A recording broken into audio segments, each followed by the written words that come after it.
Hi అండి. Welcome back to నాగులక్స్. నా స్టైల్‌లో బియ్యం రవ్వతో వడియాలు పెట్టి చూపిస్తానండి. రేషన్ బియ్యాన్ని శుభ్రంగా కడిగి ఆరబెట్టి సన్నని రవ్వగా మిల్లు పట్టించానండి. రవ్వ సన్నగా ఉంటేనే వడియాలు బాగా వస్తాయండి. ఒక గ్లాసు బియ్యం రవ్వకి ఒక గ్లాస్ సగ్గుబియ్యం అయితే వేసుకుంటున్నానండి. సగ్గుబియ్యం ఎక్కువగా ఉంటేనే వడియాలు ఆయిల్లో వేసినప్పుడు చక్కగా పొంగుతాయన్నమాట. సగ్గుబియ్యము ఒక గంట ముందే నానబెట్టుకోవాలండి. ఒక గ్లాసు రవ్వకి 2 గ్లాసులు నీళ్లు పోసి పక్కన పెట్టుకోండి. ఇప్పుడు స్టవ్ మీద ఒక మందపాటి గిన్నె పెట్టి 8 గ్లాసులు నీళ్లు పోసి బాగా మరగనివ్వండి. నీళ్లు మరిగే లోపల ఒక 15 పచ్చిమిరపకాయలని మిక్సీ జార్లోకి వేసి మెత్తని పేస్ట్ లాగా చేసుకోవాలి. నీళ్లు మరుగుతున్నాయి కదా, ఇప్పుడు నానబెట్టిన సగ్గుబియ్యాన్ని కూడా వేసి బాగా కలుపుకొని, సగ్గుబియ్యం పైకి తేలుతున్నాయంటే బాగా ఉడికిపోయినట్టేనండి. ఇప్పుడు ఇందులో 2 గ్లాసులు నీళ్లు పోసి నానబెట్టిన రవ్వను కూడా వేసి ఉండలు రాకుండా బాగా తిప్పుకోవాలి. మొత్తం వాటర్ లెక్కొచ్చి 12 గ్లాసులు లెక్కండి.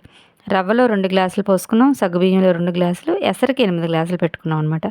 ఉడుకుతున్న పిండిలో కొద్దిగా జీలకర్రను వేసుకొని పచ్చిమిర్చి పేస్ట్ని కూడా వేసుకొని బాగా కలుపుకోవాలండి. పిండి బాగా ఉడుకుతుంటేనే వడియాలు బాగా వస్తాయండి. ఉడకకపోతే వడియం విరిగిపోతుంది. చూడండి, మరీ చిక్కగా కాకుండా మరీ పలచగా కాకుండా మీడియంగా ఉండాలి. పిండి బాగా ఉడికిపోయింది కదా, ఇప్పుడు ఒక బెడ్షీట్ని తడిపి ఎండలో పరుచుకొని వడియాలు పెట్టేసుకుందాం. ఎండలు బాగా ఉన్నాయి కదా, సాయంత్రానికి ఎండిపోతాయి. మరుసటి రోజు బెడ్షీట్ని తిరగేసి నీళ్లు జల్లి వడియాలని ఒక్కొక్కటిగా తీసి ఎండలో 2 రోజులు ఎండనివ్వండి. ఇప్పుడు బాగా ఎండిన వడియాలను మీకు ఫ్రై చేసి చూపిస్తాను. ఆయిల్ బాగా వేడైన తర్వాత ఫ్లేమ్ని సిమ్లో ఉంచుకొని ఫ్రై చేసుకుంటే వడియాలు బాగా పొంగుతాయండి.